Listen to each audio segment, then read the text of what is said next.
afternoon, good evening, depending on where you're joining us from. My name is Aurelia Akinyi, and I am a research associate here at IRENE. And I'm also the manager in charge of the IRENE Africa Science Policy Fellowship Program. I take this opportunity to welcome all of us to this very important and very timely event, that is the launch of the IRENE's Consultative Platform on Climate and Health in Africa platform, in short, CAPCHA. And I also take this opportunity to invite all of us to introduce yourself in the chat box, your name, and briefly where you're joining us from. Please feel free. And also anyone who will be having any question or clarifications that need to be addressed at the end, please utilize the chat box.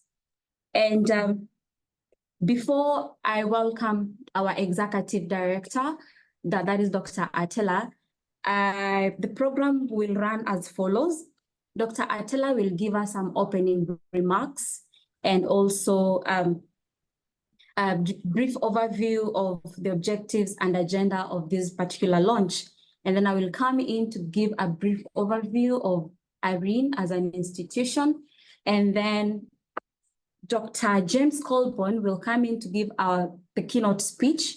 And then there will be the introduction about CAPCHA, generally about what CAPCHA is about. And also there will be panel address or panel discussions that will be moderated by my colleague, Leah, who is also joining us online. And then there will be a separate session where we'll be addressing all the questions and answers, all the questions and concerns that you may have. So we hope that you'll be able to utilize that time and also utilize the chat box to generally ask any questions that you may have. After that, we'll have the closing remarks from my very esteemed colleague, Vicky and Victoria Chengo. And so that will be our program. And we expect that this launch or program will run for 2 hours. And then after that, we will be able to have consider this launch, the CAPCHA launch, to have officially taken over. So Dr. Atela, I welcome you. And so over to you. Thank you very much, Akinyi, for the very useful introduction to this important webinar. I also take the honor to welcome our participants today in this conversation. Is one of the first conversations we are having about how we can sustain the agenda around transdisciplinary research and action in climate change and health, with a view of providing integrated solutions for policy and action. I want to highlight just 2 things before I allow my colleague Akinyi to come in with a brief introduction about IRENE. Number 1 is the fact that health is a fundamental component of well-being of Africa's people and of course the entire world. And without good health, it is not possible to achieve some of the aspirations that Africa has as a continent.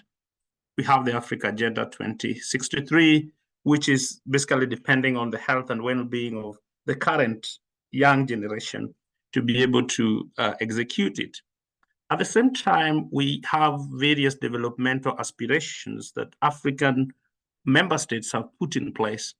But without proper and good health care systems, without proper health services, it is not possible really to realize these aspirations, because you need people, you need ideas, people to think around that. But we have a problem, and this problem is that there's a big challenge around the shock around climate change, which is coming in really to ravage our health systems and becoming a major threat to the health and well-being of the current and future generations, not just the people, but also the developmental plans and the aspirations that Africa has. And this challenge, I want to stress here that this challenge is not just a health challenge. It's not a one sector challenge.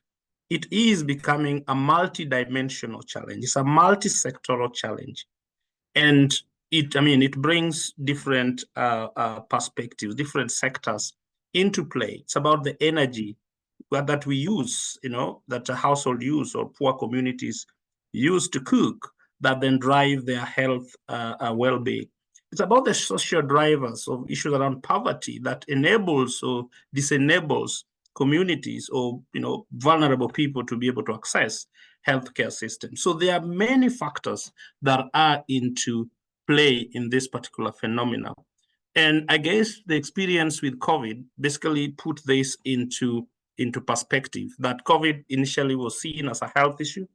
It transformed into a social issue where people were dying not because they are sick, but because they have no food. They can't, undertake their daily activities, their daily jobs to be able to get income, to get, to be able to access food. It then transitioned into a logistical problem. We had all the issues around the airports and problems with travel. So the issue around climate change impact of health is not a one sector problem. It's a multi-sectoral challenge. And therefore, we must embrace a multi-sectoral approach. We must embrace an integrated approach that provides opportunities or provides solutions really that can tackle this multi-dimensionality. The challenge we have in Africa today is that we are highly compartmentalized at the policy level. Health and climate determining sectors are operating in isolation. There is a very strong path dependency. At the same time, research and evidence remain relatively scattered and again compartmentalized across disciplines. And with that, even as we aspire to have integrated policies, as we have in the HNAPs or the Healthy National Adaptation Plans, the advocacy around transformative health, climate and health alliance, even as we have those aspirations that expect that we develop integrated policies, there is really very limited opportunities, spaces to be able to really create the transdisciplinary evidence that can be able to connect the different sectors that then can offer the much needed integrated solutions to tackle this problem. Ladies and gentlemen, this is why the Africa Research and Impact Network, which is a network of over 200 researchers and policymakers across 36 African countries, is convening this platform based on a demand from the African stakeholders, as you will hear in the description about CAPCHA. We are convening a space where we want the conversation to be continuous. We want the conversation to go beyond projects that are short-term. We want the conversation to be integrated and inclusive. And we want a conversation that can help to connect the different innovations from the different disciplines and the different sectors. We want to create a space for a conversation where we nurture collaborations. I want to say this is not an easy task. You will all agree with me. But again, I want to believe that beginning this conversation through the CAPCHA platform is very, very fundamental to the Africa's pursuit for integrated climate and health solutions. I want to stop there with those very few remarks, and I want to, again, welcome our participants, our speakers, and we do look forward to a very productive and insightful engagement in this particular session. Thank you very much, and again, on behalf of ARIN, we are really happy to host you now and in the coming discussive sessions that we have prepared for you. Thank you very much, and back to you, Dr. Akini. Thank you very much, Dr. Atela. And I see from the chat box that some of us have already started introducing themselves, and please take advantage of this opportunity to also do some online engagements and interactions and networking because I see their students, I see their very senior individuals here. We have CEOs, we have farmers. So I think it's very important that we take advantage of this, though, especially those who may still be looking for opportunities for in various sectors. So I want to take us through a brief overview of what IRENE as an institution is, and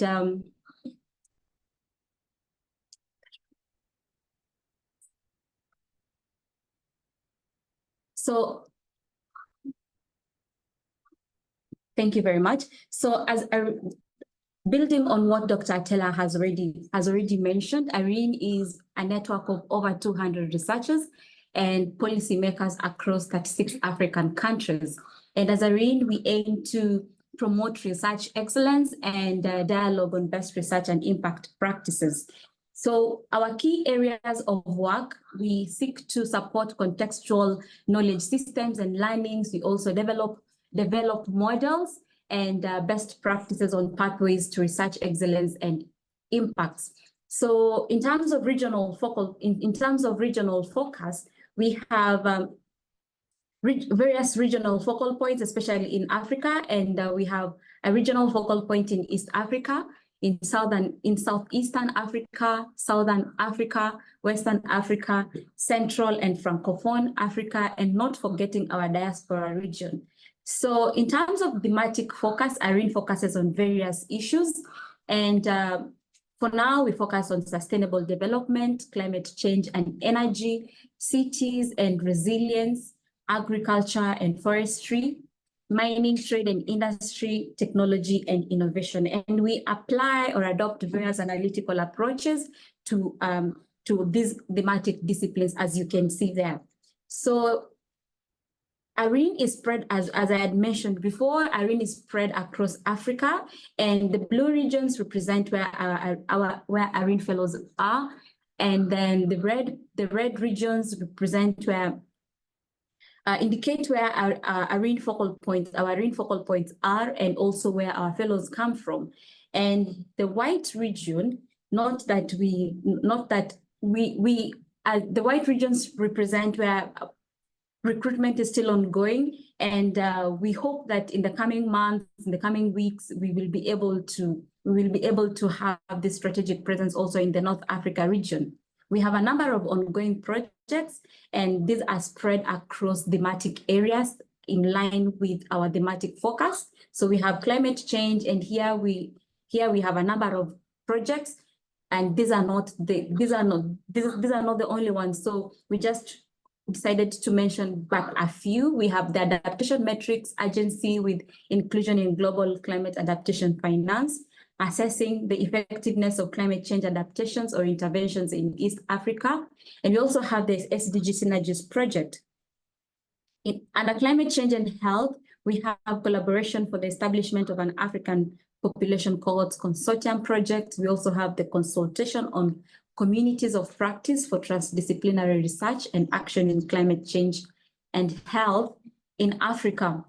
Under cities as a theme, we have the already completed Tomorrow's Cities project. We also have the stakeholder mapping for scaling community-based data collection on intra-urban heat hazards in developing countries, and also the consultancy to develop a high policy brief for Nairobi based on the recent March, April, and May 2024 long-range related flooding. Under STI and evidence, this is science, technology, and innovation and evidence. We have learning together to advance evidence and equity in policy making for achieving the SDGs. We also have the mathematical sciences for climate resilience solutions in Africa. We also have the biodiversity integration in climate adaptation and mitigation actions for planet, people, and human health. All these projects are on the IRENE website. So if you want to know more about the projects, please visit the IRENE website. That is www.ireneafrica.org. As IRENE, we have various mentorship and capacity building initiatives. And as you can see from these photos, there are quite a number. And we also have the monthly research mentorship lectures, where we normally bring on board various experts on various issues to mentor our research fellows. And we also have the annual summer schools, as you can see from these photos. In terms of the flagship initiatives at ARIN, we have a number of flagship initiatives, and now we have 3. So we have the Africa-led adaptation community of practice. We also have the Africa Policy Fellowship Program, and we have the evidence synthesis and translation. So under the Africa-led adaptation community of practice, we have the climate and health consultative platform, which we will be launching today. We also have the Africa platform for locally led adaptation metrics, which we will be launching in the coming weeks, and we will be inviting our stakeholders as well to join us in this. And under the fellowship program, we have an MOU that has already been signed with Taylor and Francis. Taylor and Francis is one of the leading global publishing institutions on science, technology, engineering, and mathematical issues. And we have an agreement with Taylor and Francis to annually procure and publish with them a book on various issues that are of topical importance, that are of paramount importance to Africa's development agenda. So this is under the Africa Fellowship Program, and also we also have the Science Policy Mentorship and Mini Grants Scheme, which I'll be talking about briefly. So under the evidence synthesis and translation, we have the very important, the ARIN Press, which publishes our evidence briefs and impact case studies. We also have the Africa Annual State of Evidence Report. And for this year, in line with ARIN's conference, international conference in November, we will be, our annual State of Evidence Report will be focusing on climate and health. So we will be launching this report during the annual conference in November. As you can see, we have a number of publications, and these are the books so far that we have already been able to publish. And there's also a special issue coming up on climate finance, and this stems from the NDC Financing Fellowship Program that was run by ARIN together in collaboration with Frankfurt and Makerere University. So in 2021, our ARIN, very important, our ARIN fellows were able to co-author a chapter, various chapters on private sector in the state and trends in adaptation in Africa report 2021, which was co-launched by the President of Kenya and the Global Center on Adaptation, GCA, and partners. So I mentioned previously, I just mentioned that ARIN has 3 flagship initiatives, and under the fellowship program, we have the Africa Science Policy Fellowship and Mini Grants Scheme. So in the course of our research processes or research projects, we have identified that there's a critical funding limitation, especially for promising early career researchers. And these early career researchers, oftentimes we find that they're not part of institutions that normally are subjects of research grants. So it means that early career researchers are not able to get or have access to these research grants. So as ARIN, we came up with the Science Policy Mini Grants and Mentorship Scheme, which was launched in July. And this initiative directly addresses the lack of opportunities and funding constraints, which hinder early career researchers from conducting impactful, empirically grounded and in-depth contextual analysis and publications. We've already had a number of mini grants that we've already issued. And so far, we have the evidence-informed policy mini grants that is already running. And we're making a call which should be out, and I take this opportunity to inform us that there's a call that is coming up on the SDGs mini grants, which our awardees will be able to address various SDG issues that are of importance to Africa's sustainable development agendas. So in terms of delivery, the mini grants target early career researchers, and we have a very clear definition of who an early career researcher is on our website, and we will also do so in the call. So these researchers can undertake the robust contextual evidence generation, including case studies with a focus on priority topics.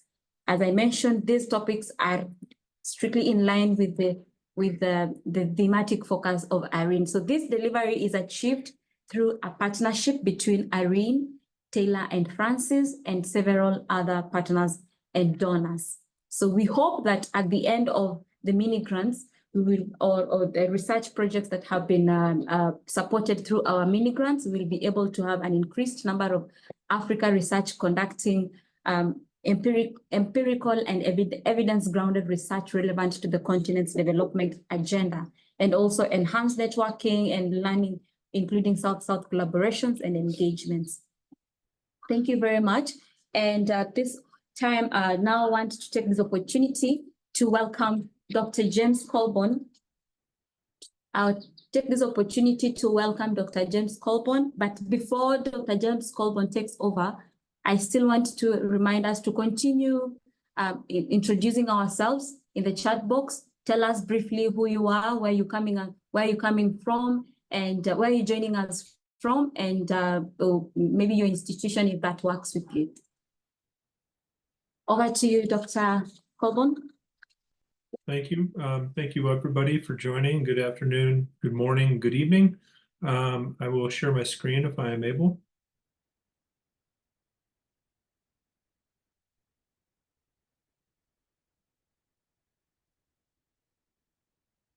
Hopefully you're able to see my screen. Yes, we can. Excellent.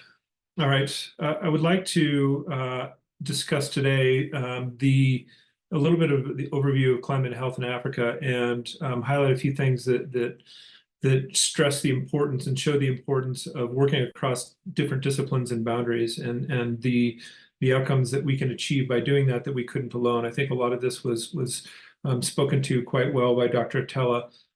So the context, I think this is something that we probably all are quite familiar with, but this is from the IPCC's 6th assessment report showing what the problem is that we face in Africa in terms of climate change. I think everybody knows, and we can feel quite confident that it will get hotter. These are the various, on the left, we have the various different warming scenarios from 1.5 C all the way up to 3 C, and how that will look in terms of the increase in mean temperature at the top, as well as the change in the number of days above 35 C, next followed by mean precipitation change, and heavy precipitation as well, change in drought, and the mean sea surface temperature. So I think the things to highlight here are that we have quite high confidence in the increase in the mean temperature in Africa, that this is going to change regardless of the warming scenario we see. I think it's important to highlight the fact that the rest of these, or a number of the other variables that we see, there is going to be significant variation. The precipitation is not going to increase across all of Africa. It's going to become more variable. There might be areas that become more arid, more prone to drought, but also at the same time see heavy precipitation events as well. So all of that is going to stress not only our health system, but all our livelihoods in Africa as well. And then finally, I want to also highlight the change in mean sea surface temperature, which is particularly important for the coastal countries in Africa, such as Mozambique, where I focus most of my work, because they're going to be subject to a lot more and more powerful cyclones that have, as we've already seen, significant effects on the health system. More generally, we're going to see that these changes in climate are going to have significant economic impacts too across Africa. And again, depending on the warming scenario we see, we're going to see various different changes in the or various different levels of impact, economic impact. But I think in general, it's safe to say that all of these warming scenarios are going to have a significant impact economically and health-wise on all the population in Africa. And it's across the populations, across disciplines. And so we need to be able to work across those disciplines in order to fully address this problem. So because I work in health at least, and that's what we're talking about today, I want to focus on resilient health systems, and that's what we're trying to build. So in a normal cycle, using vector-borne diseases as an example, we have environmental conditions that lead to proliferation of a vector and a virus, and then the case of this vector-borne disease in this situation. And what that requires is down here on the bottom left, this is our evidence synthesis in these two areas here, the risk assessments and forecasts, identifying conditions that create high transmission risk, and then this is translating that evidence into action, translating that evidence, the research that we do, to public health agencies, and then having them translate that into actions, interventions on the ground, disseminating this information to people that ultimately results in decreased burden of these diseases. And then ultimately, we have the information through monitoring, evaluation, whatever it might be, of these different actions, these interventions that we have, feeding back into the research that we do, so that we have that constant generation of evidence, the synthesis of the evidence, the translation of that evidence into action, and then the feedback of the results of that action back into further research. Now, that's the easy part, is describing this. The difficult part is, how do we get to a resilient health system? And by a resilient health system, what I mean is one that can continue to provide its care in the face of change or a shock. For example, in the face of climate change, or in the face of a cyclone or some kind of public health emergency. So it's not easy, because it's extremely complicated. The impact of climate change on health is extremely complicated. That's why we're here talking about this right now. Talking about the need for collaboration and transdisciplinary research. This is a graph that was recently published by Mora et al., which I think highlights this complication. As we can see on the left, the different environmental conditions that might lead to increases or lead to health problems. But I think the important thing here, I won't go through all of these, obviously, because there are, I think they identified 1,006 different pathways that climate change can lead to impacts on health, on human health. And what the important thing to highlight here is that multiple different conditions can be caused by multiple different climate events or environmental conditions, climate change, things resulting from climate change. Each one of these impacts from climate change, for example, warming, can affect multiple different transmission pathways, which in turn can affect multiple different pathogens and conditions. And so this highlights first, the need and the importance of transdisciplinary research, but also the complications that we face in terms of identifying those pathways that we talked about in the previous slide, that we need to determine the high-risk areas that need to be targeted for interventions by our public health agencies.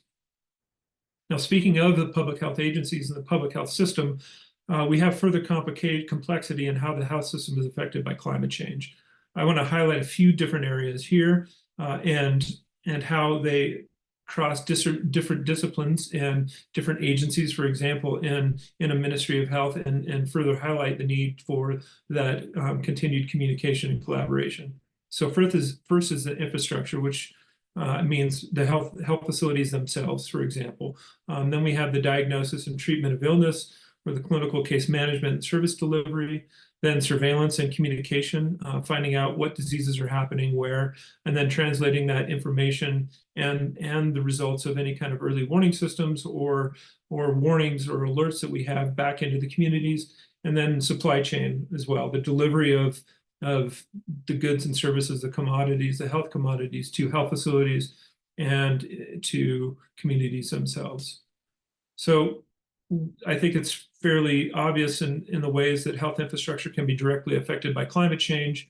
But for, I think, a very obvious example or powerful example, the Cyclone Idai in Mozambique in March 2019, which of course there have been several other cyclones in East Africa and Mozambique since then. But this one in particular, we can highlight because it ended up destroying or affecting 93 health facilities in the regions that it impacted, and that significantly decreased not just the reporting rate, but obviously the ability of the communities and the populations in this area to access care. And with the increasing sea surface temperatures that we described in the first slide, we can expect more and stronger significant weather events in the future, which is going to further affect health facilities through either flooding or direct damage from wind, which in turn compromises the health facility's ability to provide care and people to access that care. diagnosis and treatment at the health facilities. These priorities are going to change along with the changing climate. And I think this is something that often gets overlooked and that needs to be addressed to various different levels, through beginning with the education of our clinical care providers all the way up to the Ministry of Health and the management of these diseases, and then supply chain, as we'll get to. So on the left from this report on the shifting burdens of malaria in Africa from the USAID, we can see that under different warming scenarios, we can see a shift in increases in the total number of people that are affected by seasonal malaria. So certain areas, the take-home message from this is that certain areas are going to see increased seasonality of malaria that did not have it before. So we might have facilities, health facilities, that are not expecting to see malaria or expecting to see it all year long, that are going to see changing patterns. And if they're basing their diagnosis on the expected seasonality of different diseases, then they're going to be wrong a number of times. And we have already seen the overtreatment of fever, or the assumption that any fever case is malaria, in a number of different countries in Africa. And so this has significant impacts on the actual treatment efficacy of the care that we're providing at the health facilities, as well as the stocks of the commodities, and potentially also drug resistance.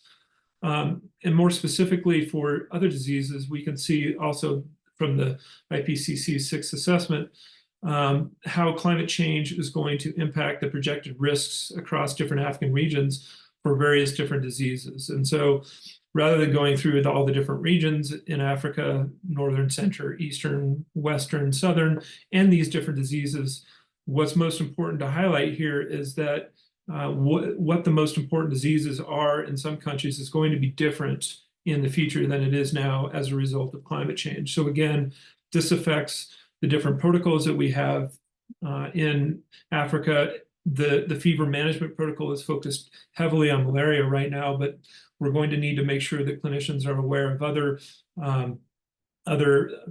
febrile diseases and illnesses like dengue and Zika that could be causing the fever as well. So surveillance and communication is also affected by climate change. Again, using the example from Mozambique from the previous slides, a couple of slides previous, damaged health facilities result in underreporting of routine data, and oftentimes during significant climate or weather events or significant public health emergencies.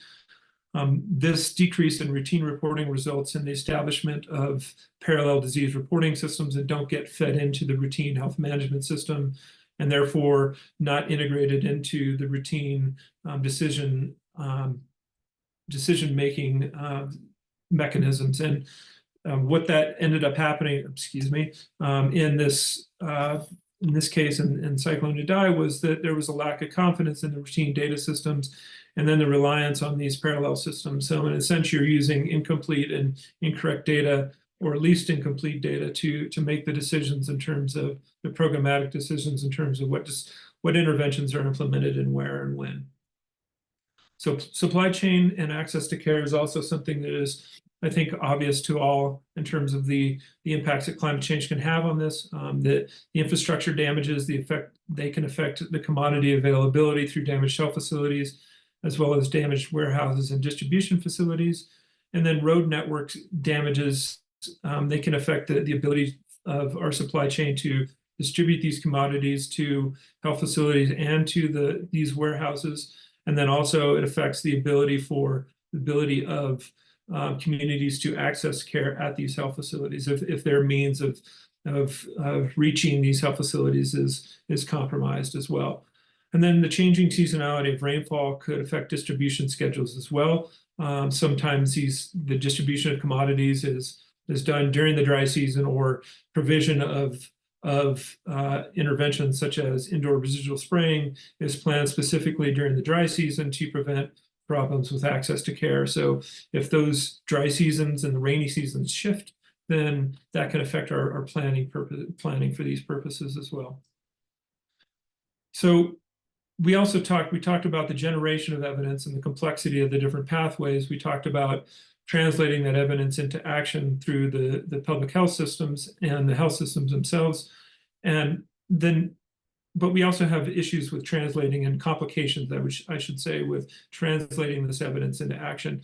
And this box here on the left is something that I got from the WHO Pandemic Hub discussion, and it's from the climate group in Cape Town, and it highlights and reflects conversations that I've had a number of different times with climate scientists and with health scientists that essentially highlight the fact that a lot of times we're talking about the same things, but we're using slightly different terminology, and we have slightly different definitions for that.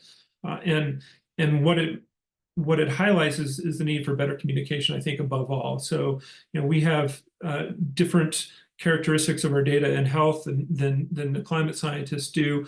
And oftentimes what ends up happening is we end up asking each other, well, what do you need and how should we start? And they say, well, I don't know, how should you start? So, and what do you need? And so, again, it's just highlighting the need for better communication.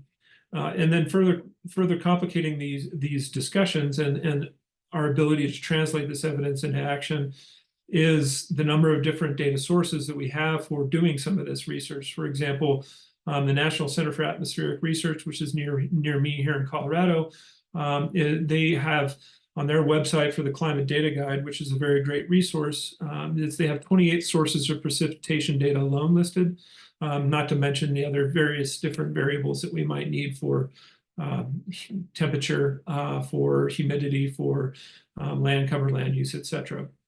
And then additionally, there is significant variation, at least from a health person's, a non-climate expert's perspective. There's significant variation in how to calculate key variables and indicators and what data sources to use. And I've run into this problem particularly with seasonality, climatological means, as well as anomalies.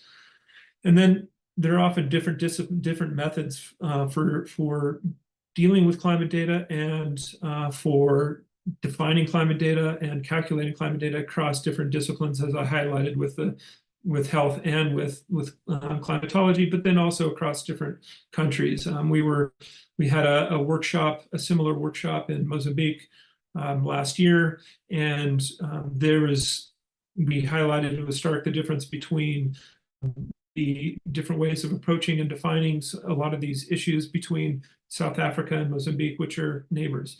And so this further complicates our issues and again highlights a need for additional efforts like we're doing right here. So then I just want to briefly highlight some unintended consequences that, again, provide additional highlight or focus on the need for this transdisciplinary research. So I was at a planning session in Baku, Azerbaijan earlier this year for the COP29 that will happen later this year. And it was focused, normally these events are for climate and health are oftentimes focused on infectious diseases, but there was a strong focus on chronic diseases and food security in this conference. And it struck me as being somebody who works primarily on vector-borne diseases or infectious diseases, the potential impacts that some of these actions can have. And for example, we talk about the need to move towards non-meat sources for a primary food source for many people throughout the world. And for example, if we did something like change grazing lands for cattle in a certain area to rice fields, which a lot of times people say generates less carbon emissions, which this is not my area of expertise, so apologies if I make any mistakes. But what we could end up happening is the generation of these rice fields, these irrigated rice fields that provide significant more breeding sites for potential disease vectors. So this is not to mean that we shouldn't do these things. It's just to mean that we need to have different or additional consultations and discussions with other groups and other disciplines. And it's similar with vector control, things like environmental management of larval source management could end up resulting in decreased ecological diversity, or it could result in increased erosion potential that could result in additional damages and downstream changes in various different health indices outside of the malaria, for example, in this case.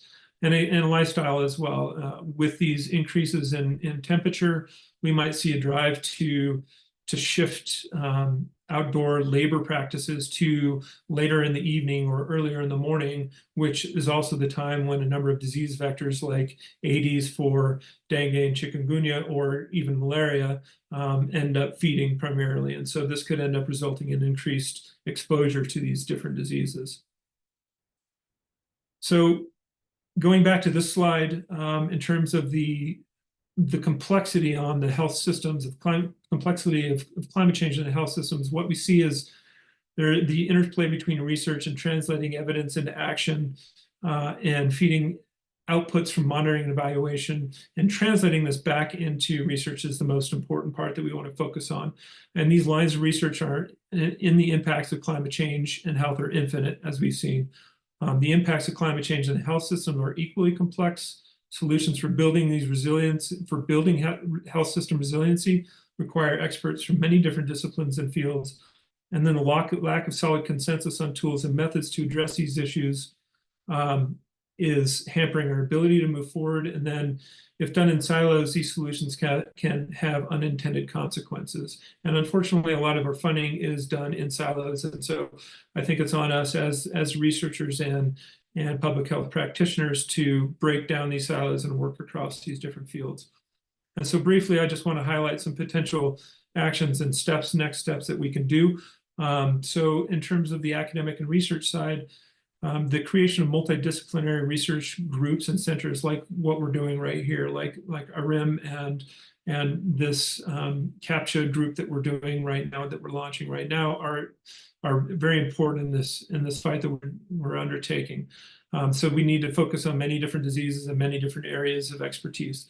We need to have additional communities of practice where people who have interest in climate and health get together to work on these issues and discuss these issues. And I've highlighted one here, the GeoHealth community. This is put on by NASA in the US, but it's a great resource if anybody's interested in joining that. From the programmatic and operational side, from the Ministry of Health side, health observatories are extremely important, I think have been extremely valuable. Unfortunately, in my search that I did, I wasn't able to find too many in Africa. I know that there is one in Mozambique, but beyond that, I think it's something that should definitely be promoted and supported in a way that helps government agencies to have the mandate to work across different disciplines and gather data from many different disciplines to focus on the impacts of climate change and health. Additionally, having climate-informed public health emergency operations centers can help in this step too. And then in terms of key next steps, just want to say that this consensus on acceptable tools and data sources would be extremely valuable, as well as indicators and definitions for things like seasonality, or even all the way up to vulnerability and adaptation assessments. And then what analyses should be done on a routine basis to further inform health strategies to further mitigate climate change, the impacts of climate change. And then, as I highlighted in the unintended consequences, we need further discussions on how to measure the impact of actions across disciplines. Is this an economic measure? Is this a health measure? Is it both? Is it something like the DALYs? Is it the cost of saving one life? I'm not sure what the right answer is, but how do we measure the impact of one of these versus the other, one of these interventions versus the other?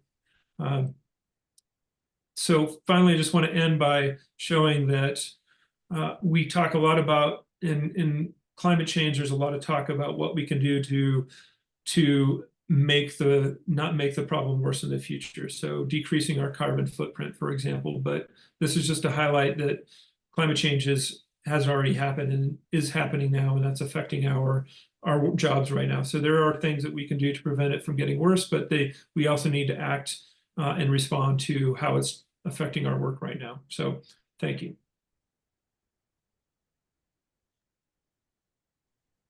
Thank you very much, James, for those very timely and very insightful remarks about the linkage between climate and health.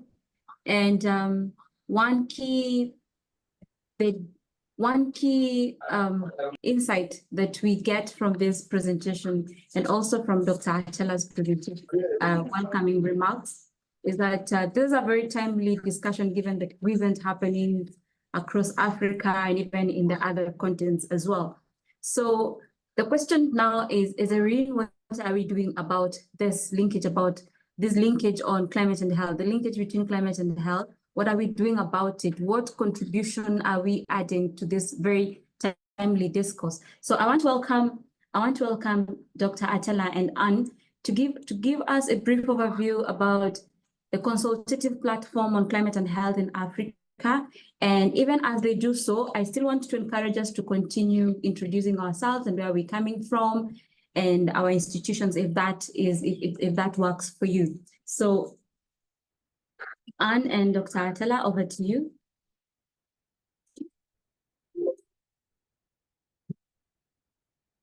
Hello, everyone. My name is Anne Irongo, Public Health Research Associate here at ARIAN, as well as the CAPCHA coordinator. And we are so thrilled for you to be here as we launch our consultative platform on climate and health in Africa. So just to recap on the overview of climate change and health. So climate change presents severe threats to public health, especially in Africa. And this is due to the heightened risks due to extreme weather events, as well as strained healthcare systems and fragile socioeconomic conditions. And this is exacerbated by the lack of robust early warning systems and context-specific data, which impedes effective climate adaptations, and as well as most data, climate and health data is derived from the global north and may not be relevant in the African context. Additionally, Africa climate policies often overlook the intersection of climate and health, and thus hindering comprehensive regional adaptation strategies. We also have funding and capacity challenges where funding for climate and health initiatives is often insufficient, with many relying on short-term donor-driven funding, and there is a notable absence of climate change and health courses or fellowships in Africa. Why is there a need for transdisciplinary research and action? Climate health challenges are increasingly becoming complex and multi-sectoral, and thus cannot be effectively addressed by a single sector or institution. It's notable to know that it's no longer a health sector issue. Despite the global and national policy ambitions, such as the ATACH and the HNAPs that are geared towards integrating climate and health action, evidence, data, and stakeholders are still compartmentalized and across various disciplines. And therefore, this results into a fragmented landscape.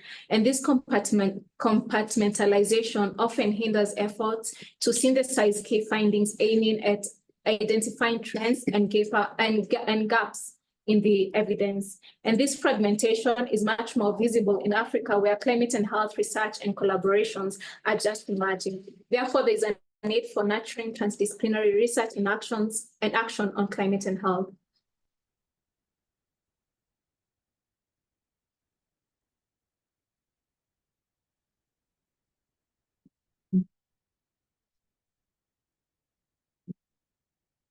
So the development of CAPCHA has been built upon our study on the building effective communities of practice for transdisciplinary research and action in climate change and health in Africa, which was done in collaboration with APHRC and Wellcome. And some of the key insights that were emerging was that there is an even stakeholder engagement. As much as the regional research networks are vital in bridging the gap between global guidelines and national actions, the stakeholder engagement in climate and health is uneven and unsustainable across Africa. There's also a crucial need to shift towards integrated solutions that address broader social determinants of health, and this is due to the lack of robust mechanisms for translating research findings into actionable policy recommendation. There is also underinvestment in health adaptation. Despite the undeniable link between climate change and health, a mere 0.5% of climate adaptation funding is allocated in the health sector, and this underscores an urgent need to boost investment in climate-related health initiatives. As much as climate and health policy landscape is gradually becoming more supportive. Initiatives such as the Alliance for Transformative Action for Climate and Health are also trying to drive renewed global and regional ambitions for integrated climate and health policies. There is also a need to strengthen capacity building due to the capacity building efforts in climate and health are still in their infancy and they lack depth, especially in the critical areas such as leadership and investment skills.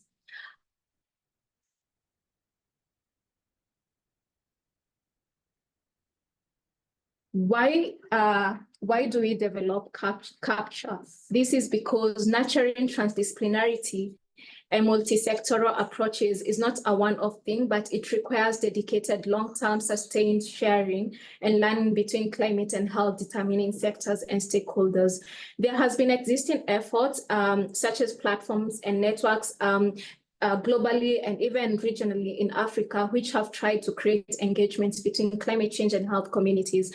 However, these efforts have not been focused on facilitating the much needed transdisciplinary communities of practice on climate and health. And instead, the focus has been on general convenience, data visibility, and advocacy. These are some of the platforms that exist, and I'll just mention a few. Globally, we have the Climate and Health Observatory, which is hosted in Brazil, and it monitors and assesses climate-sensitive diseases and the health impacts of climate change in Brazil and Latin America. In Africa, we have Climate Health Africa, which is a regional platform that brings together African institutions and experts to address the health impacts of climate change in Africa.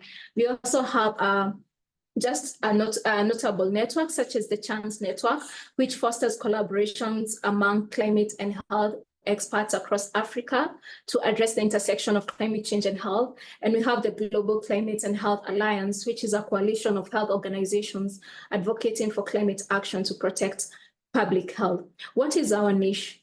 Our niche is, it will be a dynamic platform for knowledge exchange that aims to facilitate continuous connections between climate and health determining disciplines and policies so as to build a transdisciplinary community of practice towards enhancing integrated, inclusive, and resilient health systems in Africa.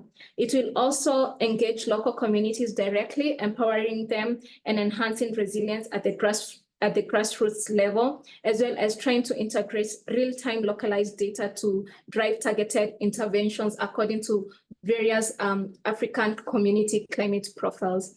This is just an interface of the CAPCHA platform in its development. It will be shared through the link once it's launched, and just an overview will be given after this presentation.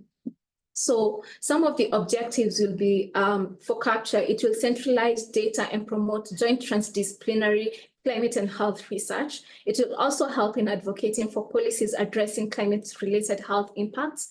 It will strengthen the ability to respond to climate health impacts through capacity enhancement, and as well foster partnerships across sectors through multi-sectoral collaboration. Some of the components that you expect to see with this CAPCHA platform will be a centralized database dashboard. It will give centralized data and analytics tools for climate and health stakeholders, and this will include collections of transdisciplinary climate and health initiatives, stakeholder database, as well as climate and health funders database. It will also facilitate knowledge sharing and engagement facilitations, and this will be through climate and health dialogues and conferences, as well as convenings.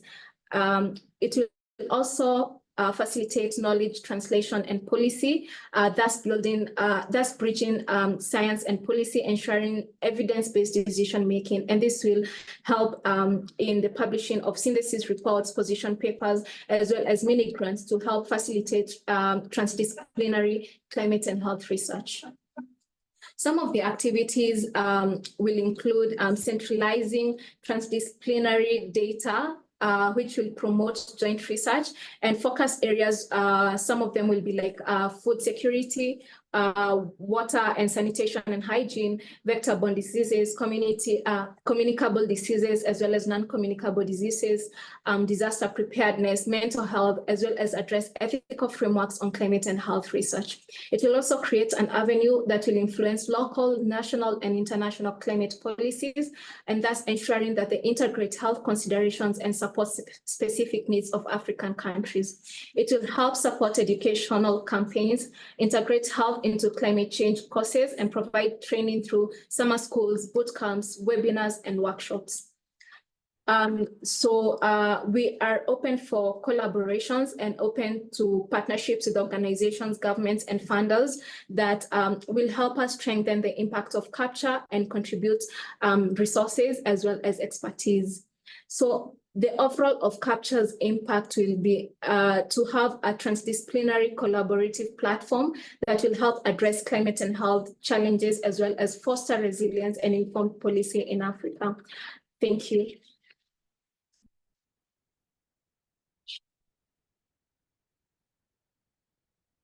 Thank you very much, Anne, for telling us more about CAPCHA.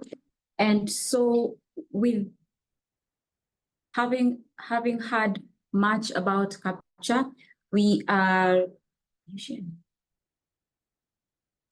going to share the link of the link to CAPCHA, to the CAPCHA website, in the chat box. So we hope that you'll be able to see everything that we've talked about there. And important to note is that this website is still, the platform is still developing. So we're hoping that with time, we'll be able to improve it further and further, based also on feedback from stakeholders such as yourselves. And we'll be able to make it better and integrate more information on that particular platform. So in this, we're going to segue into panel discussion. This will be moderated by my very able colleague, Leah. And here we're going to talk about several issues that are of importance to Africa's climate and health discourse. So I want to welcome Leah to take it over from here, introduce your panelists, and take it over. Over to you, Leah. Right. Thank you so much, Dr. Akinyi, and thank you everyone for the interesting discussion so far. I know we've only been going through the presentations, and now we are going into a panel discussion, but hopefully we'll have enough time for questions and interactions towards the end of the presentation. So my name is Leah Aoko from the Africa Research and Impact Network. I'll be your moderator for this specific session. I'm going to be joined by 3 able panelists, some of whom I can see on my screen already. I'm joined by Ms. Karen Bett from the Global Partnership for Sustainable Development and Data. That's from the Mo Ibrahim Foundation, who is joining us from Kenya. Kindly, perhaps if you could, yes, I can see her having joined us. Karibu sana, welcome. I'm also joined by Dr. Vijendra Ingole from the Office of National Statistics, UK. Welcome, Dr. Vijendra, who is going to be speaking to us on coordination and governance models as we think about climate change and health nexus. And then lastly, I'm joined by Dr. Kale from Bahamas Ministry of Health. All the way, we can verily see from your background. I hope you are joining us from the beach. Karibu sana, welcome to this discussion. We should be talking to lessons from existing platforms that we can learn from and strengthen the CAPCHA platform. So I'll go directly to Ms. Karen Bett from Mo Ibrahim Foundation. There are several challenges and gaps that have been witnessed in the climate and health nexus, and I think we have alluded to some of them in our presentation on our findings from the research we have undertaken. But according to you, perhaps would you elaborate in 3 to 5 minutes what are some of the climate and health gaps you have encountered in your work, and how can convening platforms such as CAPCHA address these gaps? Over to you, Ms. Karen. Can you hear me? Yes, Leah, thank you so much, and it's a real pleasure to be. It's a real pleasure to be part of this conversation. I work with the Global Partnership for Sustainable Development Data, but I also sit in the Mo Ibrahim expert panel. So those are sort of two hats I wear, but primarily with the Global Partnership for Sustainable Development Data. I think just sort of rolling back a bit and seeing the uniqueness that CAPCHA brings in this conversation is that, you know, first, as the name describes it, it's a consultative space. So it's a space to build consensus and co-create. So it's not just the space to bring people together, it's a place to consult. And of course, as a community of practice, it's a space to share best practice, but also a place to highlight practices that may not be good. So bad practice and for others to learn. It's good that it's unique to the African continent so that you can highlight the issues, the challenges that the continent faces, and working at that intersection of climate and health. I think the keynote speech made this very clear. It's complex and it's messy, but it's also an inclusive approach. And I think this last point is really powerful, is that climate and health directly affects communities and citizens. It's their choices they make, the health choices they make, the actions they take that affect the climate. From the work that we've been doing as the Global Partnership, we're a network of over 700 organizations that champion data for measuring and achieving the SDGs. I think they are both process and product issues where, you know, networks like CAPCHA can help influence or contribute to the policy space in health and climate. I'll start with the process first. I've sort of highlighted why CAPCHA stands unique, but I think, you know, I see it in three ways, the process stuff. It's a space to share policy solutions of what works and what does not work and what can be replicated. So, you know, CAPCHA seeing itself as just that place where policy solutions can be shared and discussed is important to highlight. And it's important then to amplify the work of the network to reach both global and regional policy spaces with solutions. So it's sort of seeing the network as a policy ladder to reach high and also to come down. And also it's a space to influence both policymakers and the research community. I know we've sort of used the word transdisciplinary or multidisciplinary, but I think it should also be multi-stakeholder. So it's not just the research community we're talking to here. We're talking to also citizen groups, we're talking to farmer groups. They're here in this meeting. So we're talking to the research community and we're talking to policymakers. So let's see it as multi-stakeholder and multidisciplinary. I think, you know, it's also important to see this space as truly representing the voices of citizens and truly capturing their voices and make meaning of it. And there are different ways to do this, of course. We have a good network already on this call that work very closely with farmers, work very closely with community health workers, with citizens. How do we then use this space to capture their voice and take it to policymakers and be that bridge? And for me, I see CAPCHA playing that position as was presented, to uniquely bring those voices and be the bridge. The research community, of course, can be really complex, really technical, but I think the role of a community practice is really to, you know, break down the language, break down the meaning, and make it meaningful. From the product now, so I've sort of touched on the process where CAPCHA can bridge that policy gap. In terms of now the key policy gaps that I've seen in our work as the Global Partnership, and also I know that the Ibrahim Foundation has been championing, is data, financing, and skills.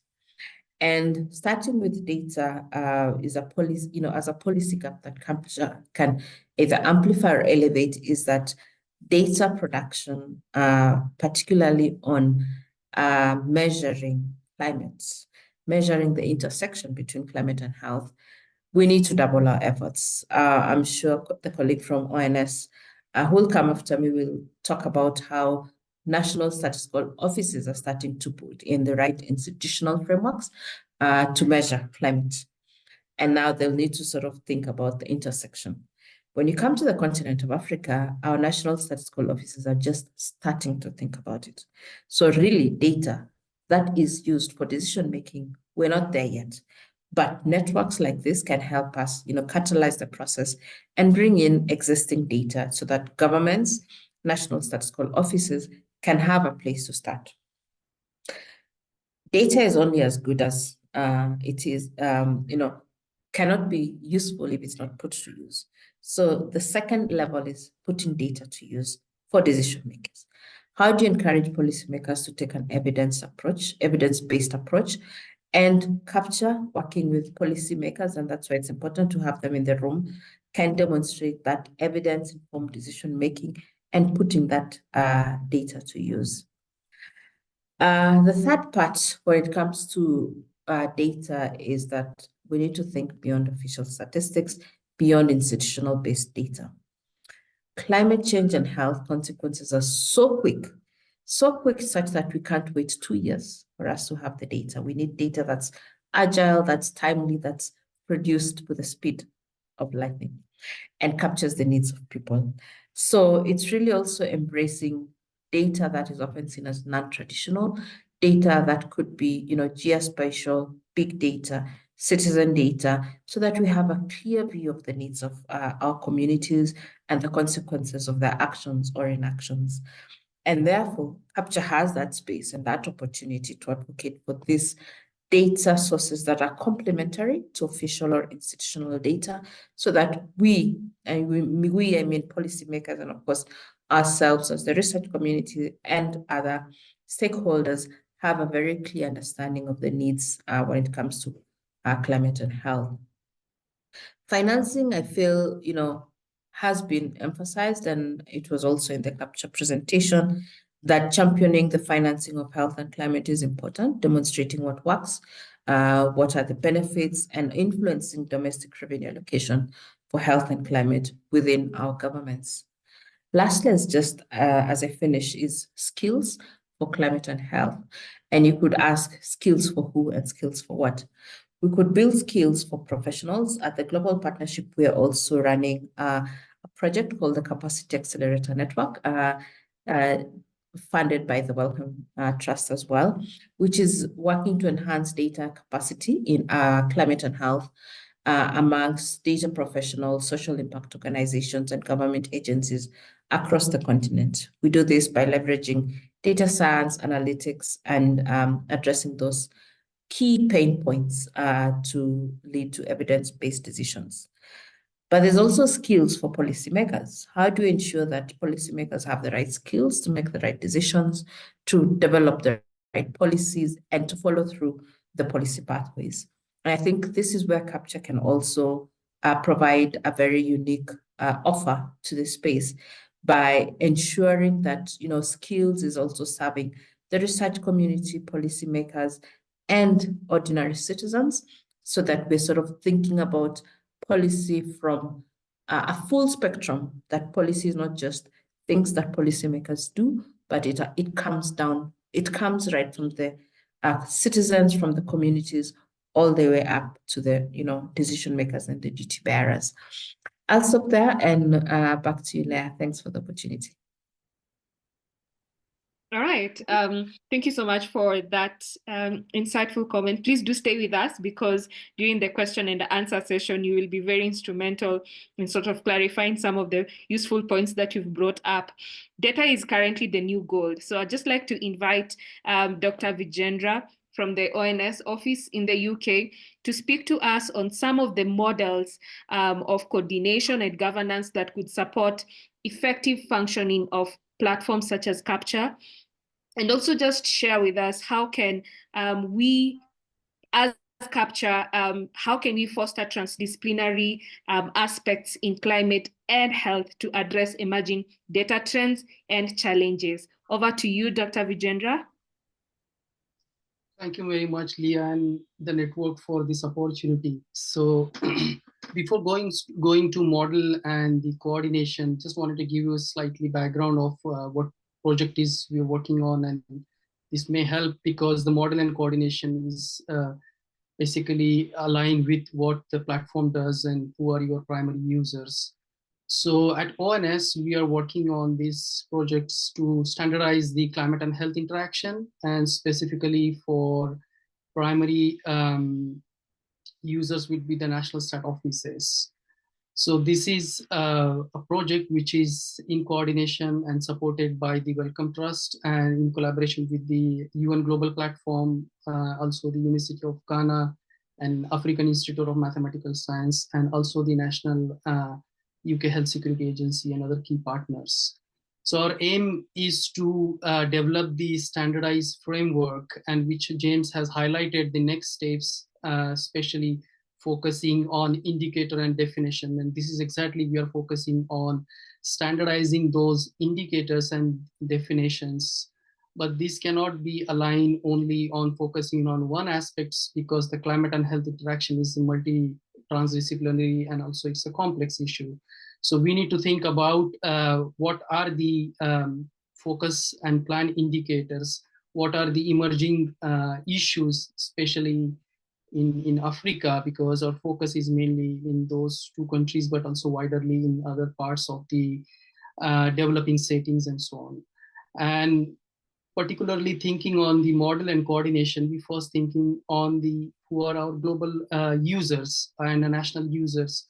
So engaging from the beginning throughout the process with our key stakeholders and also with our primary users. In this case, we particularly work with the national stat offices across Africa and also the other places.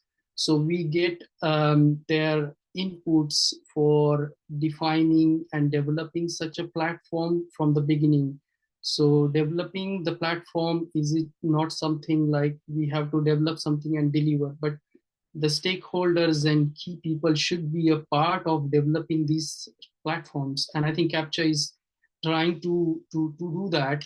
But in our framework, we focusing mainly on developing those knowledge sharing platform, especially to looking at how to measure these climate impact on human health by standardized definitions. So developing open source digital tools and focusing on 10 to 11 indicators, which are the key indicator in both in Africa, but also in other developing settings, which are emerging, for example, the vector-borne diseases or the non-communicable diseases, air pollution, and so on. So we have a long list, which I will share in the chart in few minutes. So having the model and coordination to engage with our key stakeholders from the beginning, getting their inputs on their user needs, especially from stakeholders, because we have the stakeholders. The other panelists already mentioned the complex issue, which is not only restricted to only the health sector, but also the urban planners, also the health system itself, also the social and environmental factors. So we need to integrate how we bring all the key stakeholders on one table. So what we did in our projects, especially in Ghana and also in Rwanda, to engage our stakeholders from beginning, to engage with the Ministry of Health, engage with the Met Office, engage with the other NGOs who are primarily working on this issue, and bring all them in on a one table and understand the inputs. And we understand the complexity is quite big, and how to make sure that we have to cover all the, not only the physical characteristics, but also the social and other variable, which are oftenly not captured when we're thinking about the climate impact on health, because we're only focusing on the direct impacts due to heat wave or due to wildfires or due to flooding and so on. But what about those complexity and underlying social demographic indicator, which actually results in the vulnerability of the population? So this is something we're defining by designing those standards for official statistics, but also not restricting to only national stat offices, but also open for funders, policymakers, as well as the other academics, key people who would like to use this platform and the tool. So also I wanted to acknowledge that we are still in the development stage. So we have not launched our platform yet, but we are launching early version of the platform in next months or so on. So you are all invited, and if you really get to engage with our work, I will also share our email address and our websites in the chat after we talk about. So these are some sort of governing models. And the last point I also wanted to highlight about the hosting. So our platform is basically hosted on the UN Global Platform, mainly because for his wider accessibility and wider reach for the users. And also the last point is about the sustainability. So something we wanted to also have, not to launch and forget about this, but also having the sustainability of the platform on a regular basis. So we also links, for example, the CAPTCHA link in our platform, where researchers would like to go further for those particular events or those fellowships, and what you highlighted early in your presentation on those aspects through our platform as well. So this is like a very user-focused, very multidisciplinary, stakeholder-focused platform and coordination we are focusing in our platform. I can talk about a little bit more on those specific indicators if needed, and if there is interest from any participants on which indicator we are working on those two countries in Africa. Thank you very much. Thank you so much for that intervention. I think what you have mentioned is really important and crucial for Dr. Kale Felipe joining us from Bahamas. We have CAPTCHA. We have other platforms that Dr. Vijendra has alluded to. What can we learn? What lessons can we learn from existing platforms to enhance effective? We've had multi-stakeholder, we've had multidisciplinary, we've had interdisciplinary. So how can we ensure that all these aspects are covered in promoting integrated climate change, climate and health research within Africa and beyond? Over to you, Kale.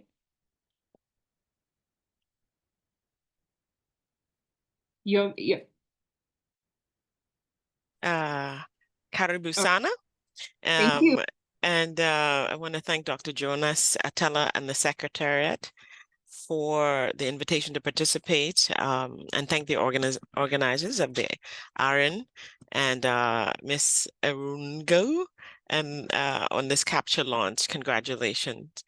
I think I want to look at this question in 4 sections, of which I want to talk first about the context that we've been talking about already. You know, the World Meteorological Organization in its 2023 State of Climate Services, in its first key message, it stated that, you know, global warming is at a faster rate than at any point in recorded history. It's undermining our health system, threatening to reverse our progress in human health. Most importantly, the IPCC concluded that with very high confidence that the future health risk of injury, disease, and death will increase due to more intense and frequent temperature extremes, cyclones, storms, floods, droughts, and wildfires. But what is most important, it is also anticipated that over 50% of the excess mortality from climate change by the year 2050, which is 26 years, will occur in Africa. You know, that is our African continent of 54 countries, according to the UN, from Algeria to Zimbabwe, which is at about 1.5 billion people. The second largest and second most populous country will be most impacted. So I think the first thing with understanding about the platforms is the focus and the reason and the passion that we must bring to it, right? Note that there are existing platforms that are formal. You've presented those. The WHO, WMO just recently launched theirs. There's the Climate Cafe Hub, recently began again. There's the COP Resilience Hub. There's the TACH you talked about, the Global Consortium. And these are formal hubs that you can learn from. But note that there are also informal hubs, and that's what CAPTCHA can capture, literally, is the other communities. I speak from the Caribbean region with the Research for Action on Climate Change, which just really started in 2021. And we recently published our Caribbean Action for Research Agenda, the CRAA. So that is one thing that you can collaborate to publish a research agenda that will go across the various countries, right? But then there's also engaging the community. I've seen that question. In Kenya, the Community Voices Network, which is a youth-led organization in Korogocho, which I had an opportunity to visit with, is an informal group, a smaller group that needs to be pulled in, and other smaller groups need to have the opportunity. Secondly, you talk about bringing together multi-stakeholder engagement, right? By invitation, by collaboration, by social networking, which you're doing today. So bringing together the right people. Now, how can we do this? We need to know that we leave no one behind. So we need to consider all, and we see the questions. We have to take the top-down and the bottom-up approach to these accessing resources, these human resources. Thirdly, we talk about how do we promote integrated climate and health research action, right? We need to align the key objectives. We've looked at monitoring and evaluation. We talk about the database knowledge, the sharing, determining the functions, engaging. How do we deliver international shift with the information that you're going to gauge from this CAPCHA, right? And then the fourth thing I wanted to add was how can you ensure sustainability? That was not part of the question, but I think is very important. What is your strategic plan for succession planning, right? Your recruitment and training of leadership, of bridging the research gap with youth trained in admin, research, finance, establishing the community engagement. What about funding, investment, your financial proof to practice? That's important. I congratulate you on the mini grants, the pathway to larger funding, training and project management, and financial management. In closing, there are many lessons learned that we need to identify the risks and challenges we are seeking to address. We need to engage the stakeholders in community common goals and ensuring that there are sources for sustainability and planned funding. Thank you. All right. Really spot on. This is the moment we have all been waiting for. There's so many questions and comments on the chat section. And I'd just like to invite Dr. Agevi, who is one of our colleagues working in the climate and health space, who will be facilitating and taking us through the question and answer session. Kindly continue putting in your comments and you'll be able to address them through this very interactive session. The panelists, Karibuni Sana, welcome. Please stay with us because you'll be instrumental in addressing those. Over to you, Dr. Agevi.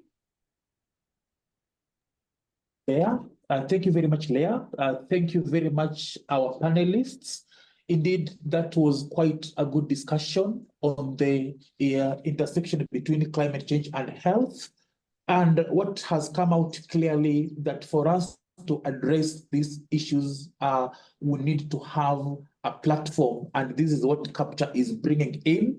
And the uniqueness of CAPCHA, as you have heard, is that it is bringing together stakeholders that will come and co-create, will come and enhance learning, sharing, among other aspects that will see that we are able to address these issues of climate change and health together as a group.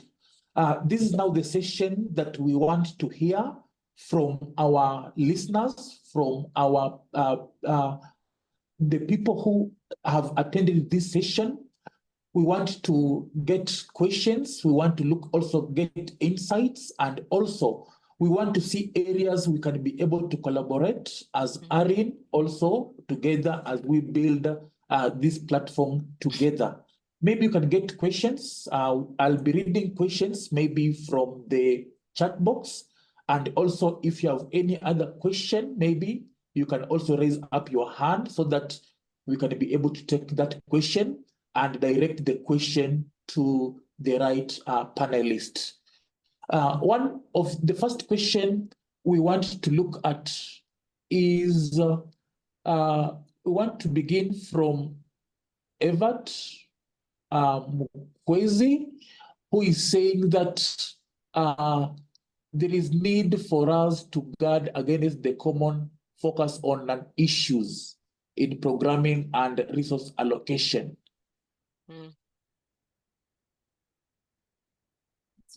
Yeah, so that is just a comment that is helping us to ensure that we strengthen the CAPCHA platform. Then we also have, what is that? Yeah, Eric has commented that he enjoyed the presentation, although, okay, fine. The question to Eric is asking is directing James Colborne, and he says he missed the James' thoughts on non-disease or indirect health challenges, such as climate-driven malnutrition. And the question is, are there integrated approaches to look at both diseases and non-diseases health issues together? That is the question that is being directed to James Colborne. Yes, would you like me to answer now? Yes, you can answer. Great. First of all, thank you for the question. I don't know if there are existing formal platforms for looking at these two disparate or two different disciplines, questions from these two different disciplines at the same time. I think this platform that we're discussing here provides an example of how that might work. I think ideally what we would like to see is a situation where, for example, me from the infectious disease or disease realm has a proposal about either climate health research or climate health intervention, and has an opportunity to discuss in less of a peer review or evaluation way, but a potential for collaboration way with non-disease people. How could I make my disease-specific proposal or work better or more specific, or not more specific, but more applicable to health in general by looking at some of the non-disease aspects of things, and whether it's a formal or informal way of doing it. I think having that opportunity to discuss with other experts is the most important way of approaching this. I think oftentimes, as I mentioned before, the funding tends to be quite vertical and focused on individual diseases, and so we need to also try to remind the funding community, the donor community, that we need to look across different disciplines and approach this from more of a for example, a holistic or resilient health system perspective, rather than looking at individual diseases or just diseases, and not infectious diseases or just malnutrition, but everything at the same time, if at all possible. I think also this highlights the need for some kind of metric in a way of basically how can we discuss across, it's essentially a shared common language, right? Like if somebody from malnutrition is talking to somebody from malaria, they might be using different terminologies or different ways of evaluating the impact of their interventions. And so being able to have something that we can use to compare the impacts or the efficacy of our different interventions across different disciplines is I think key as well. And so that is something I think that this research community that CAPCHA can get towards, work towards achieving, in my opinion. It's also something that Vijendra mentioned as well, that the different agencies are doing. So advocacy for this continued communication and shared common language and definitions and indicators that we can use, I think will help promote this type of collaboration and this cross-disciplinary discussions in the future. Thank you. Yeah, thank you. Thank you very much, James, for that elaborative answer. As we move forward, also just to inform you that as ARIN, we also are launching this platform. ARIN has also been on the forefront in influencing policy, both from the local level, national level, and even at the international level. Just to highlight that for example, the local level here, we are trying to influence and develop a policy that will guide, like, for example, the county government of Nairobi in terms of the issues of flooding, and that is an area that is related to climate change and health. And the recent research that the Wellcome funded research, we also have ended up developing a policy brief that we are also going to share with the participants so that you can also be able to see the insights from that policy brief, and that will be at the global level. So as ARIN, we are contributing much to issues of influencing our policy. We also have a question from Rakoto. The question is being directed to Dr. Vijendra, and the question is, how can we manage these two sources so that we can use them and get out of models to better understand the harmful effects of climate change on health? Dr. Vijendra, how can we address that? Yeah, I can comment on. So first of all, as we mentioned, it's a complex issue. So what sort of climatic impact are we talking about here? So given the example of any particular exposure and its health outcome. So let's say heat impact on human health. So currently the platform which we are doing is giving opportunity for users to upload their data sets on the platform in order to estimate or quantify the impact of heat on health. We have a range of different climatic exposure as well as range of health outcome. What should be the standard definition, standard indicators, and standard methodology needs to be captured by the platform. So the participant asked for climate impact. So we need to define specific which climatic impact we are talking about, which health outcome, and our platform will guide with those definition, with those methodology, and giving participant opportunity to analyze their data on platform itself. Understanding the ethical issue with some specific health data sets or with specific some settings, we are also launching an open source digital tool on the platform itself. So there will be open source R packages and Python packages where participant can download and use those platforms using the user guides, which will be also launching on the platform itself. So guiding this, our platform using these approaches will help to address those issues. I hope this answers the participant's question. Yeah, thank you very much, Dr. Vijendra, for that elaborative answer. We had somebody who had raised up a hand. Evans? Evans, kindly proceed. Yes, thank you very much. I want to express my appreciation for all the presenters and above all for Irene's for the initiative, and particularly to know that you want to do more. You have to have research at the center of everything that we are going to do together.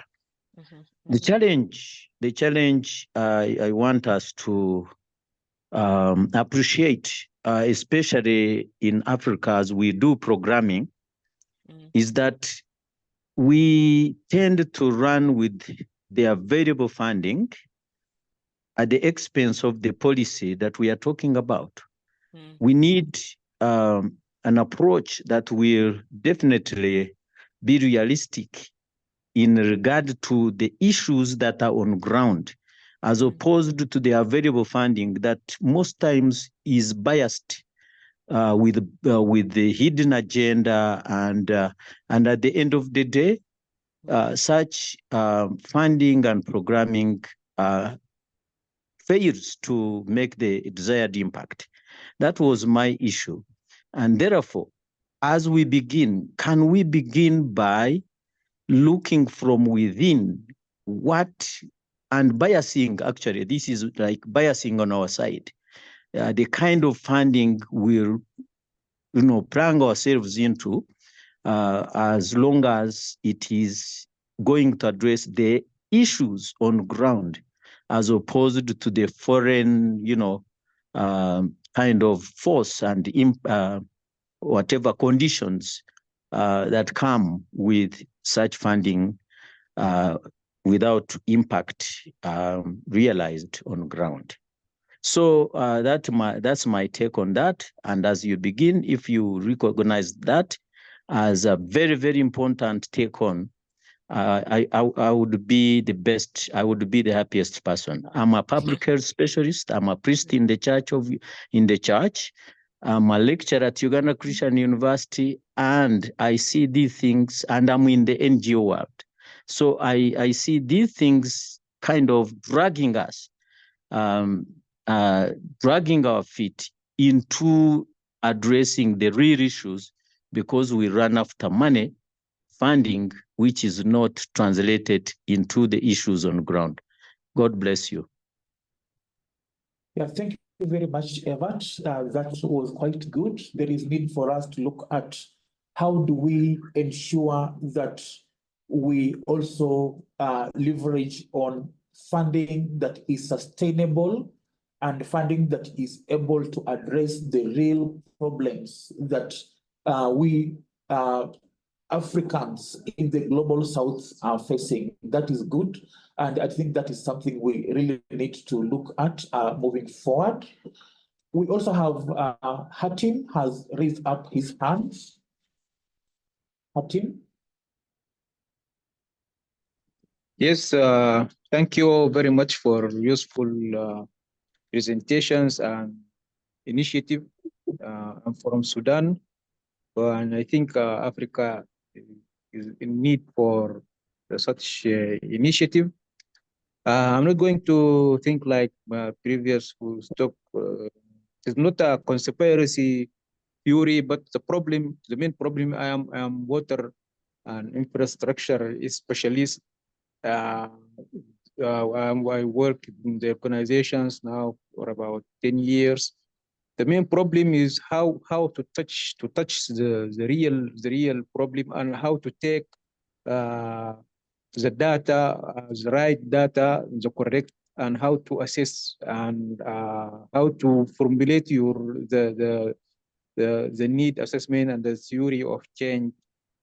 This was the big problem. We worked in many projects, and when we assessed, we found that the project was not formulated. We did not take the right way.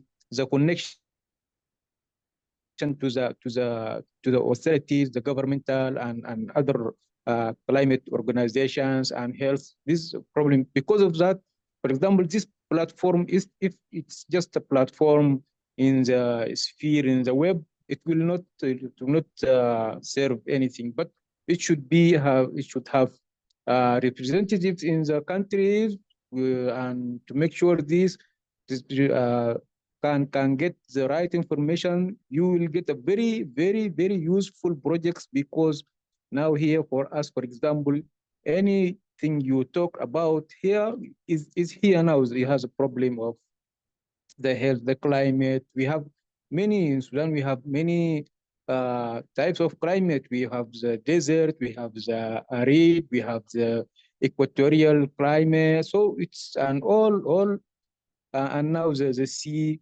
and because we are countries without any ability, economical ability, we are exposed. We cannot afford the climate mitigations and the resilience. No resilience for our countries. There is the war, there is starvation, drought. So just you need to how you formulate, how you start correctly. This is the big problem you should address. Thank you. Very much, Hatim, and it's quite noting that you have raised quite a number of issues you are facing in your country. And as we have said during the presentation, and also as the panelists have said, that CAPCHA is a platform that wants to bring all the stakeholders together, so that we work together towards addressing those aspects. So we look forward to collaborating with you so that we can be able to see the entry point that we can be able to use to address some of the issues that you have been able to raise. We are also seeing some more questions in the chat box, and those that have been directed to the aspect of CAPCHA will come in later towards the end. But I want to invite my colleague also. Before that, let me invite Philip, also Felipe. Maybe you can also help to address that. Yes, Dr. Calais Philippe, like Kalu Calais, the Jabberwocky poem. So yeah, I think what I'm hearing from the last two participants are very key issues. One, we have the money, and sometimes the money is misallocated or not utilized. Two, how do you ensure that indeed the impact is made in the community and CAPCHA is able to do that? And so there must be a resource mobilization of determining what are the financial investments that have been made in the country. Now, this becomes very sensitive.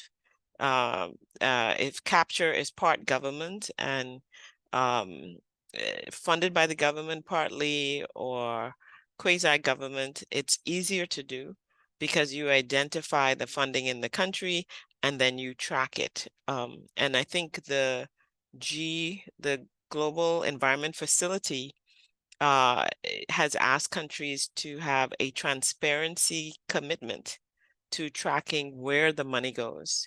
And so I'm not certain or which countries in Africa have signed on to this agreement, but I think at one of the COPs, it was an agreement and governments was to sign on, and there is funding for tracking finances throughout the governments in regards to climate finance so that it goes where it should go. That's one. Community engagement, I think persons need to really be trained in that. There is this assumption that you will reach the community, but if you're not intentional and you don't have training, I know Global Welcome and Dalberg convened a climate change and health public engagement training, of which I was a part of which that's why I ended up in Kenya, working in Karagocho because I wanted to see what was happening on the ground.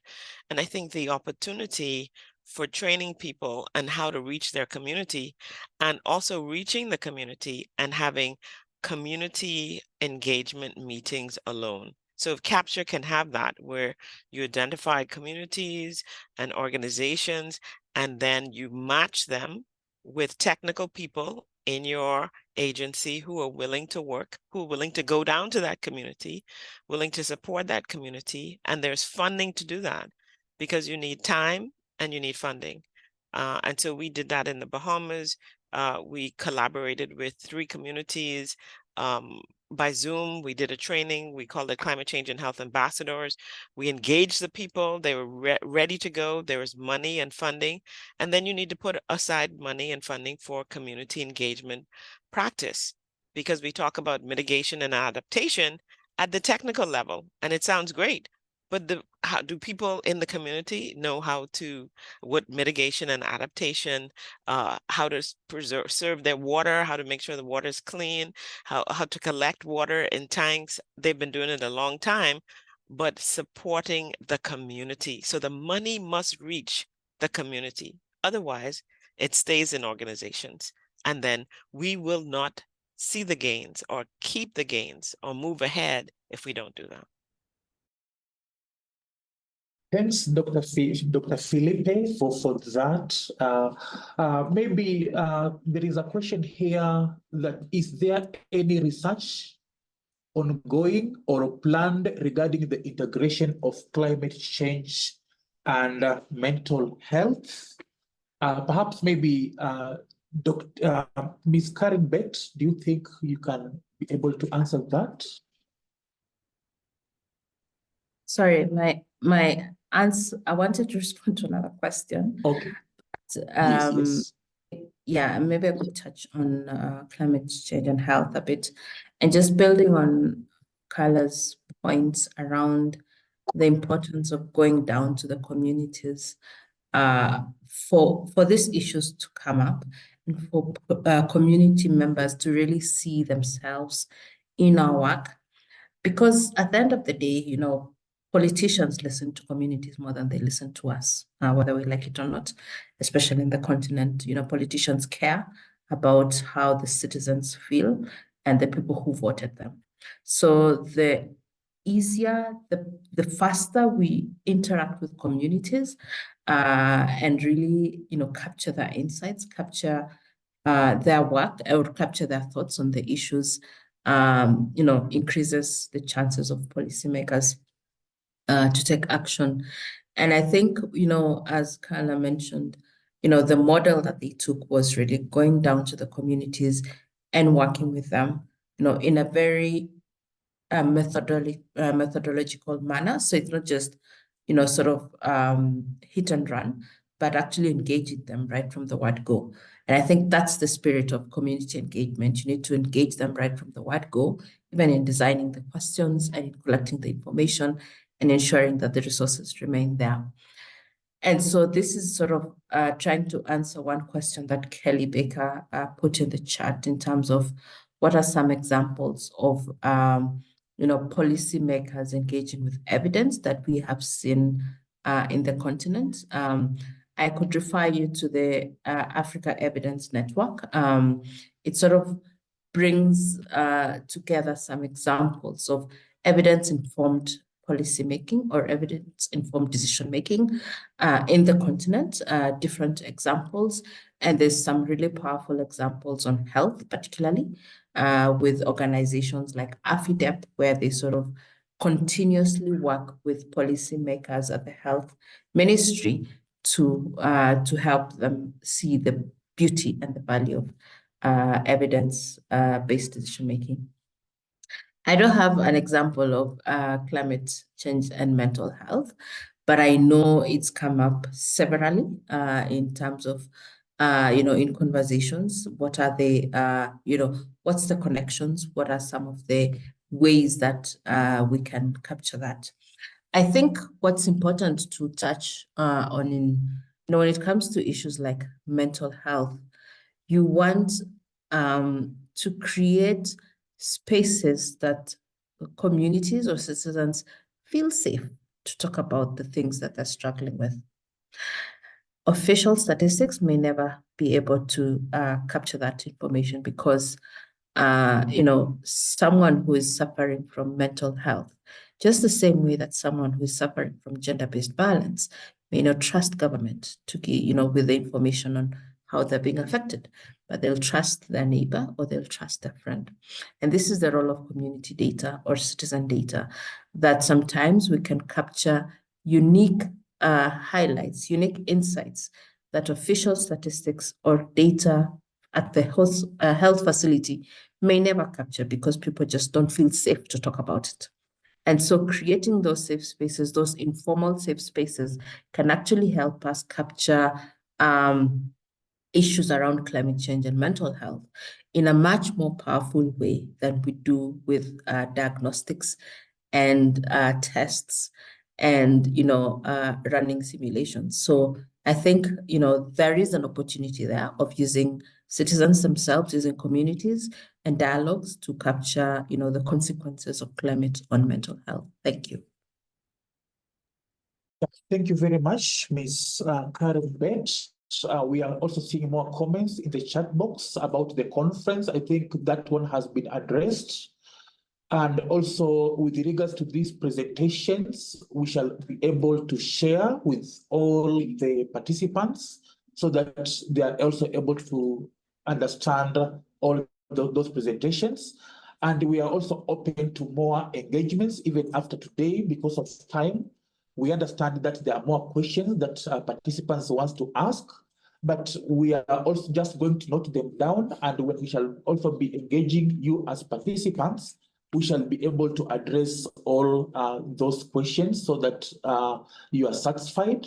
And as ARIN, we are also taking that position of also nurturing and building capacities of young researchers based on the platform we have that we have established an MOU with Taylor and Francis, and the mini grant scheme that we have. We are using those ones together with the Friday reviews to ensure that we are going to engage young researchers, policymakers, and other people, and also build their capacities in the area of climate change and health.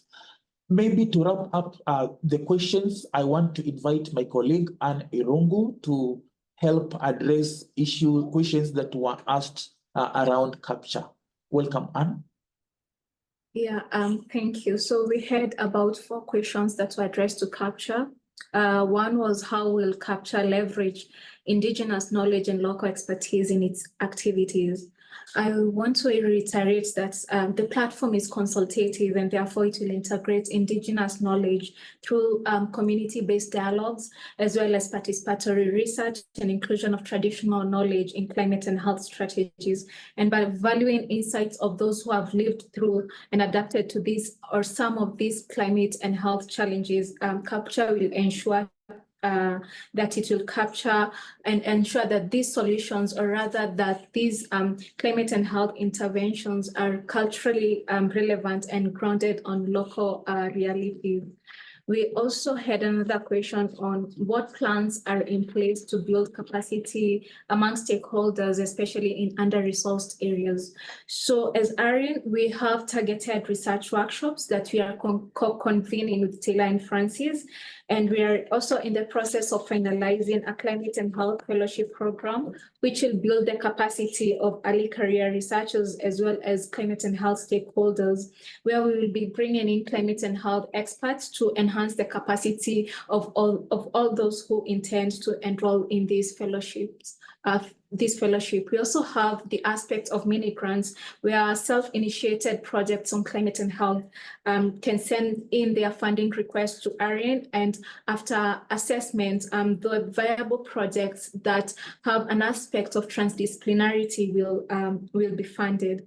We also have continued engagements on webinars on climate and health, and such can be attested on the just concluded climate and health webinar series in the ARIN's Friday reviews, and will also be continuing capacity enhancements through boot camps as well as summer schools.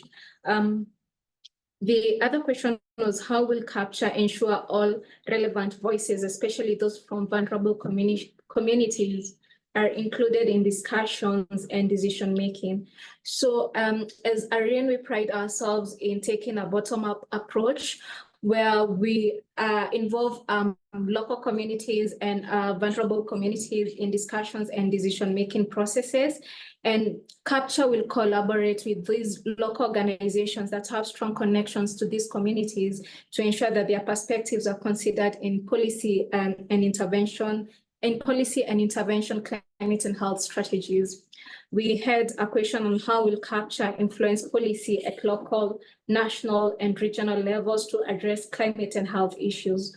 So by translating climate and health research findings and community insights, it will help translate this into actionable recommendations that will be presented to local, national, and regional government forums. And the platforms, which will be consultative, will also engage directly with policymakers through strategic dialogues and policy briefs, such as the ones that we've shared that is up on our CAPTCHA platform, ensuring that there is evidence-based approaches are adopted in climate and health policies. We had a question on data. So how are we going to gather data and actually analyze and sort of like disseminate it? So we usually use community-based data collection approaches, such as community surveys, which will help us gather real-time data on climate and health impacts.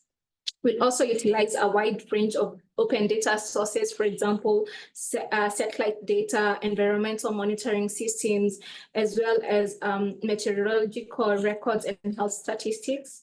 We'll also employ advanced analytic tools, for example, GIS, climate modeling, as well as statistical analysis to identify patterns, correlations, and trends and data in regards to climate and health. We are also intending to collaborate with research institutions, governments, international organizations, as well as the local stakeholders to access and share relevant data that is comprehensive, up to date, and that is contextually relevant to African regions. Thank you. Yeah. Yeah, thank you very much, Anne, for that. But as we have said, that we shall continue engaging even after today through the webinars that we are going to organize. Also, we shall be able to engage further and see how we can be able to collaborate, how we can be able to engage or co-create knowledge around CAPCHA. And as we have said, also, we are having our international conference in November from 6th to 8th. So we invite researchers, policymakers to submit their abstracts for presentation of their findings during that session, whereby we shall have side events, and we shall also have presentations of papers after submission of abstracts. To wrap up, I want to invite my colleague, Victoria Chengo, to give a closing remark for today's webinar. Welcome, Victoria. Yeah, thank you, Dr. Agevi, and thank you everyone else that has been able to be part of this conversation. There's really a lot to say, there's really a lot to think about, but just because of time, I'll try to just speak very briefly. And maybe just to begin by apologizing to all those that have asked questions and were not really able to address them, or maybe give you a chance to highlight them, but we will try the very best to put them together down as we put the synthesis report that we will hopefully be sharing with all of you.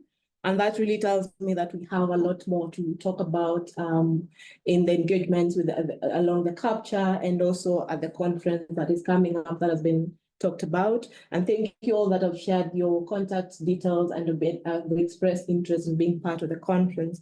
And we will try very much to engage you and reach out to everyone to be able to give you space to participate fully in the conference. So allow me to just put a few points of emphasis that have come out, and also appreciating all our speakers. Our keynote speaker, Colborn, you really very much underlined the problem and connected the dots between climate change and health. As you gave that presentation and what the problem is, the projections, how they look like, what seemingly looked like was going to be affected, and what we need to address. I think that was really very much appreciated. And you also gave recommendations that have continued to come up throughout the conversation that are very much appreciated. We can already see that the multidisciplinarity of research that requires, and to have everyone on board across all the sectors, the same way that I think Karen also mentioned, trying to bring up how this CAPCHA appears to be very important and timely, and highlighting how we can emphasize that data sharing and ensuring that we connect all stakeholders along this platform and open up that conversation. It's not like there are solutions, but the conversations are going to point out to the solution, because I think we all clearly can understand and see what the problem is and what needs to be addressed. The data, the financing, all the issues that have come up across the conversation. Thank you, Vijendra, for sharing the models that you have looked at, those indicators that you mentioned, and the model that I think you've shared a link on the chat. Very helpful, and we do have a lot more to continue collaborating with you and exchanging what we find in all the other platforms. And of course, alongside with the CAPCHA, we're going to engage these other existing platforms and seeing how these models work and how we can ensure that we have a solution at least to the issues that are coming up and connecting everyone that is working in the space. Kale, thank you very much for emphasizing the importance of promoting localization in what we do in this system, because all these issues cut across everyone and all the sectors all board. So allow me to just bring that to that point, because there's a lot more to say, as I mentioned, and this conversation has been quite rich, and I thank you for your patience and all your contributions, even through the chat, the interventions that some speakers have also brought out. And just before forgetting that monitoring and evaluation has been brought up, because of course, we are dealing with a issue of data, and we need to authenticate the data we use in dealing with the climate and health sector. So some of these issues are just beginning this conversation that we want to start, and just linking all of you in all the sectors and all the organizations and where you are. We will try our very best to connect with you and try and seek a solution all together. But thank you so much for this participation, and we really look forward to engaging everyone here and beyond. Thank you to my colleagues who have made this happen, and I hope that it has been a worthwhile time for you all. Yeah, just to appreciate you all. Just maybe we can end there, but this is not the end. It's just the beginning of us collaborating with you. Thank you all. Bye-bye. Bye.